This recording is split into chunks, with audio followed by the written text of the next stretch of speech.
Hi everyone. I'm Belinda, 28F, and I need some advice about a situation with my husband Thomas, 30M. We've been married for 5 years and together for 8. I always thought we had a great relationship, but now I'm not so sure.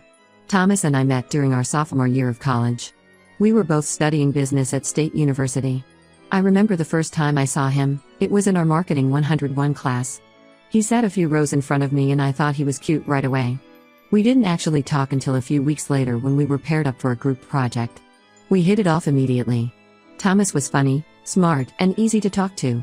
We started hanging out outside of class, first as friends and then romantically. By junior year, we were officially a couple. We had so much in common, similar career goals, the same sense of humor, and a shared love of traveling. After graduation, we both got entry-level jobs in the city. Thomas went into finance and I started at a marketing agency. We moved in together and started building our life. Those first couple years were tough financially, we were both working long hours trying to establish our careers. But we supported each other through it all. Thomas proposed on our 3-year anniversary. It wasn't anything fancy, just a picnic in the park where we had our first date. But it was perfect for us. We got married a year later in a small ceremony with close family and friends. The first few years of marriage were great. We both advanced in our careers. Thomas got promoted to junior executive and I started my own small marketing agency. We bought our first house and started talking about having kids someday. Everything seemed perfect on the surface. But looking back, there were some red flags I ignored. Thomas started working later and later hours. He was always on his phone, even when we were supposed to be spending time together. When I brought it up, he'd say work was just busy and he needed to stay connected. I also noticed Thomas seemed less interested in intimacy. We went from being intimate several times a week to maybe once a month, if that. When I tried to initiate, he'd say he was too tired or stressed from work. I felt rejected but didn't want to pressure him. About a year ago, things really started to change. Thomas was barely home anymore. He'd leave for work before I woke up and come home after I was asleep. On weekends, he always had some work event or guys' night out. I felt like I was living with a stranger. I tried talking to Thomas about it several times. I told him I missed him and felt like we were drifting apart. He promised to make more time for us, but nothing ever changed. I started to wonder if he was having an affair, but quickly pushed that thought away. Thomas would never cheat on me, or so I thought. 2 months ago, I found out I was pregnant. Despite our issues, I was thrilled. I've always wanted to be a mom and I hoped a baby would bring Thomas and I closer together again. I planned a special dinner to surprise him with the news. I spent all day cooking his favorite meal, steak with roasted potatoes and asparagus. I even baked a cake and decorated it to say we're pregnant. When Thomas got home that night, I had everything set up, his favorite meal, candles, romantic music playing softly in the background. At first he seemed annoyed, saying he was tired and just wanted to go to bed. But I convinced him to sit down and eat with me. After dinner, I brought out the cake. Thomas looked confused at first, then shocked as he read the message. But instead of being happy, he looked panicked. He started pacing around the room, running his hands through his hair and mumbling to himself. I asked him what was wrong, thinking maybe he was just surprised. That's when Thomas dropped the bombshell. He had been having an affair for the past year and his girlfriend was also pregnant. I felt like the ground had fallen out from under me. Thomas explained that he met this woman, Jessica, 25F, at work. She's an intern at his company. What started as innocent flirting turned into a full-blown affair. And now she was 4 months pregnant with his child. Thomas swore he had been planning to end things with Jessica and recommit to our marriage. He said he realized he had made a huge mistake and wanted to make things right. But now with both of us pregnant, he didn't know what to do. I didn't know how to react.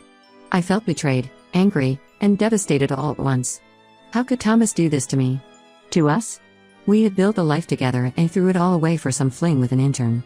I asked Thomas for details about the affair. How often did they see each other? Did he love her? He admitted they'd been meeting 2 to 3 times a week, usually during his late nights at the office. He swore he didn't love Jessica, it was just physical. But I don't know if I believe him. To make matters worse, Thomas's parents found out about the situation.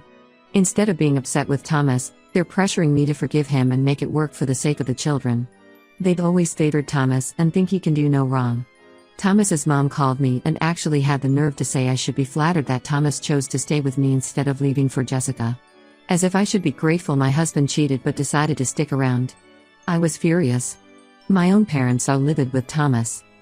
My dad wanted to go over to our house and punch Thomas in the face. I had to talk him down. They think I should leave Thomas immediately and not look back. My friends are split on what I should do. Some think I should try to forgive Thomas for the baby's sake. They say kids need both parents and I shouldn't let one mistake ruin our family. Others say I'd be a fool to stay with a cheater and I deserve better. I'm so torn about what to do. On one hand, I still love Thomas despite everything. We have 8 years of history together. We're about to have a baby. The thought of being a single mom terrifies me. But on the other hand, Thomas betrayed me in the worst way possible. He lied to me for a year and is having a child with another woman. How can I ever trust him again? Every time he's late coming home or on his phone, I'll wonder if he's cheating again.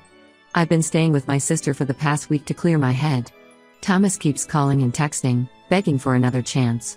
He swears he'll go to counseling, change jobs to get away from Jessica, do whatever it takes to earn back my trust. His parents are also blowing up my phone telling me I need to go home and work things out with Thomas.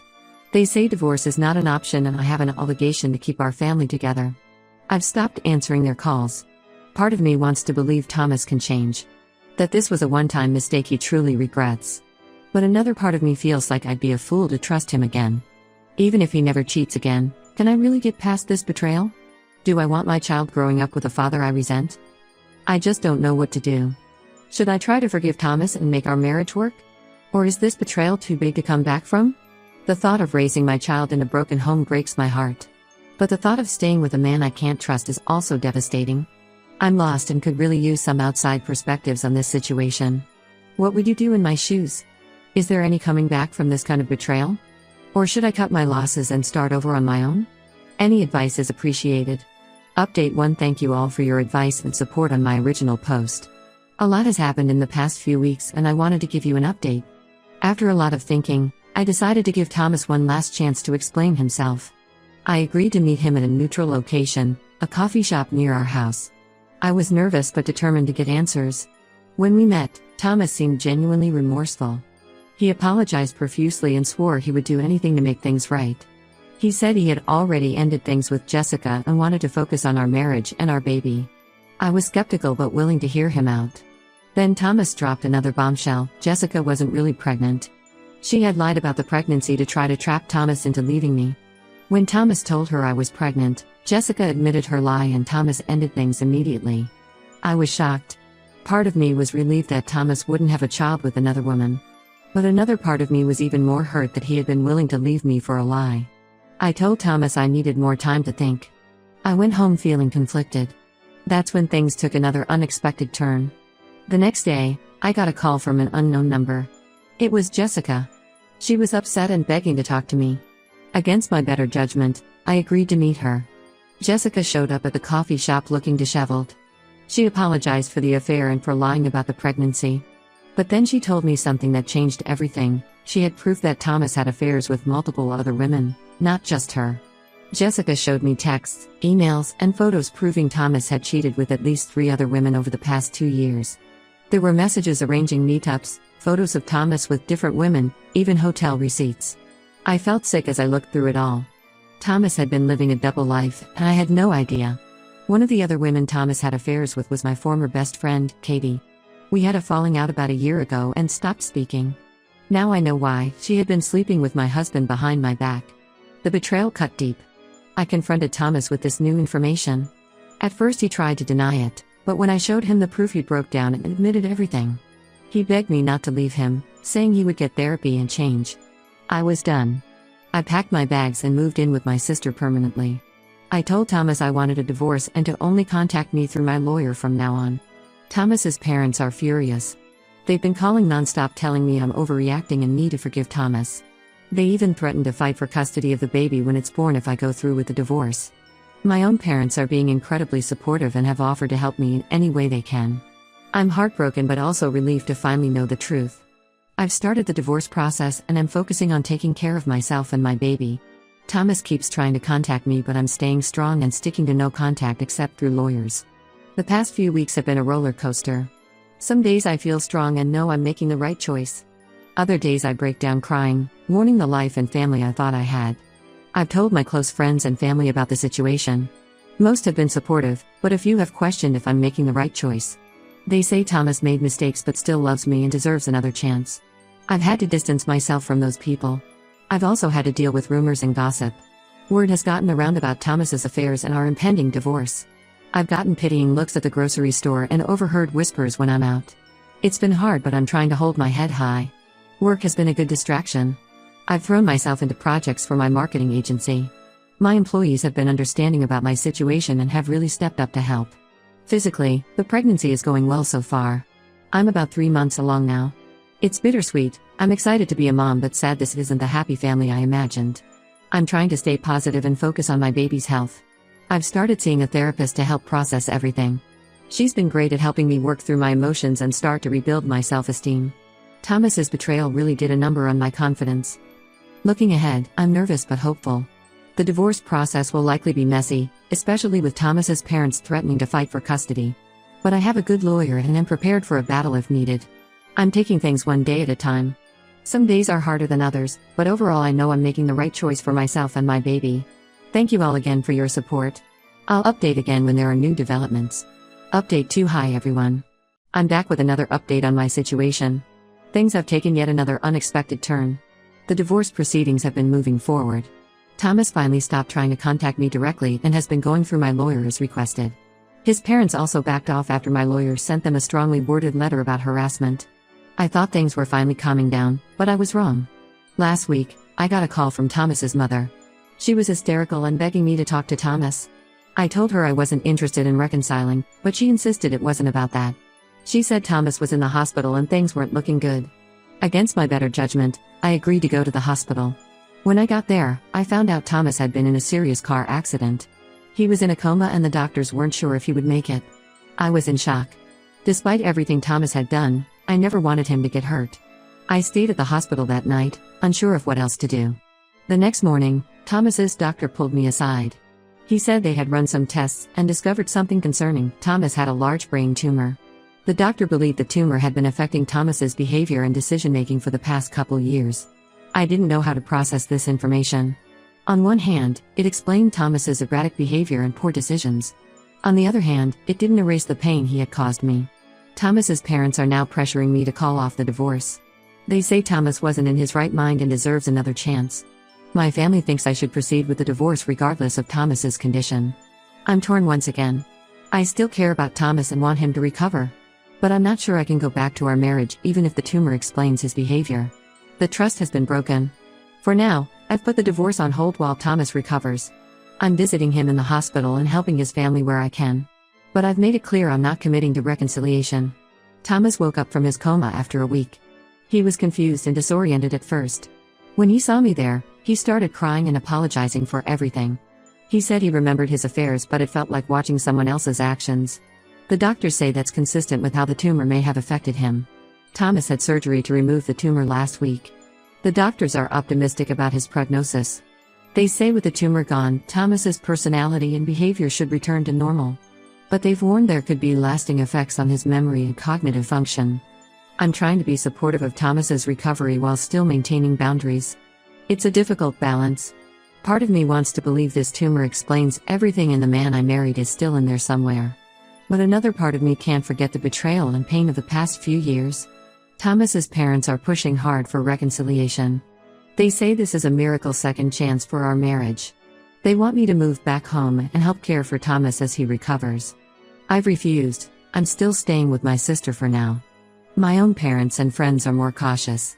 They're sympathetic to Thomas's medical situation but worry I'll get hurt again if I let my guard down. My mom reminded me that even if the tumor affected Thomas's judgment, he still made the choice to cheat multiple times. I'm due to give birth in about 3 months and trying to focus on preparing for the baby.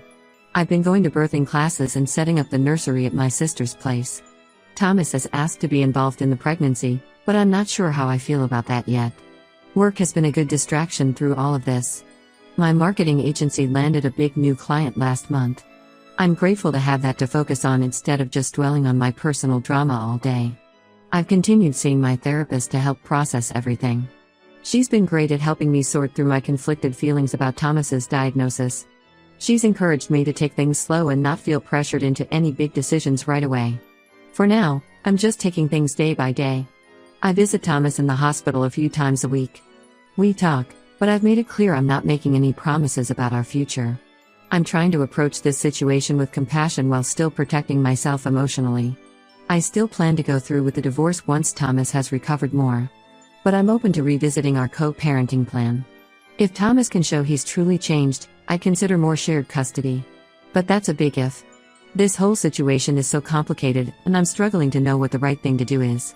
Any advice on how to handle this would be greatly appreciated. Thanks for listening. Update 3. Hello again, everyone. It's been a while since my last update, and a lot has changed. I wanted to give you all a final update on my situation. Thomas recovered from his accident and had surgery to remove the brain tumor. His doctors say the surgery was successful and he's expected to make a full recovery. Thomas says he feels like a completely different person now and is horrified by his past behavior. He's been begging for another chance, saying the tumor was responsible for his actions and he wants to prove he can be a good husband and father. His parents are also still pressuring me to reconcile. After a lot of thought, I've decided to proceed with the divorce. While I'm glad Thomas is recovering, I can't forget or forgive the pain he caused me. The trust in our relationship has been irreparably broken. I gave birth to a beautiful baby girl 3 months ago. We named her Dakota. The birth was difficult emotionally. Thomas wanted to be there, but I only allowed my sister in the delivery room. It was hard going through that without my husband, but I knew it was for the best. Thomas has been allowed supervised visits with Dakota. At first, I was hesitant to let him see her at all. But my therapist helped me see that it's important for Dakota to have a relationship with her father, as long as it's safe and healthy. We've set up a visitation schedule where Thomas can see Dakota once a week for a few hours, supervised by my sister or parents. I've made it clear to Thomas that I only want to co-parent with him, nothing more. He's been respectful of my boundaries so far, which I appreciate. He seems genuinely devoted to being a good father to Dakota. I've moved into my own place, a small 2-bedroom apartment closer to my parents. It's been an adjustment living on my own with a newborn, but I'm managing. My family and friends have been incredibly supportive, helping with childcare and bringing meals. My business is doing well, which has been a huge relief financially. I was worried about supporting myself and Dakota on my own, but we're stable for now. I've hired some additional help at work to give me more flexibility as a single mom. I'm slowly starting to date again, though I'm taking things very slowly. I've been on a few casual coffee dates, but nothing serious yet. It's strange being back in the dating world after so long, especially as a single mom. But I'm trying to stay open to the possibility of finding love again someday. Thomas's parents are still upset with me for going through with the divorce. They think I'm being unfair and robbing Dakota of a 2-parent home. I've had to set firm boundaries with them. They're allowed to see Dakota, but only if they respect my decisions and stop pressuring me about Thomas. There have been some challenges co-parenting with Thomas. He often tries to use his visitation time to talk about our relationship or push for reconciliation. I've had to be very firm about keeping things focused on Dakota. We're using a co-parenting app to communicate about schedules and Dakota's needs, which helps keep things more businesslike. Emotionally, I'm doing much better than I was 6 months ago. There are still hard days where I grieve the life I thought I would have. But overall, I'm happier and more at peace with my decision. My therapist has been a huge help in processing everything and rebuilding my self-esteem. Dakota is the light of my life. Being a mom is exhausting but so rewarding. Watching her grow and change every day reminds me that there's still so much good in my life, despite everything that's happened.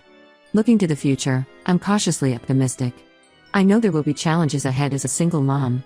The divorce proceedings are ongoing and there may be battles over custody and child support. But I feel strong and ready to face whatever comes. It hasn't been easy, but I know I've made the right choice for myself and my daughter. I'm looking forward to the future and excited to see what life has in store for us. I'm focused on being the best mom I can be and building a happy, healthy life for Dakota and myself.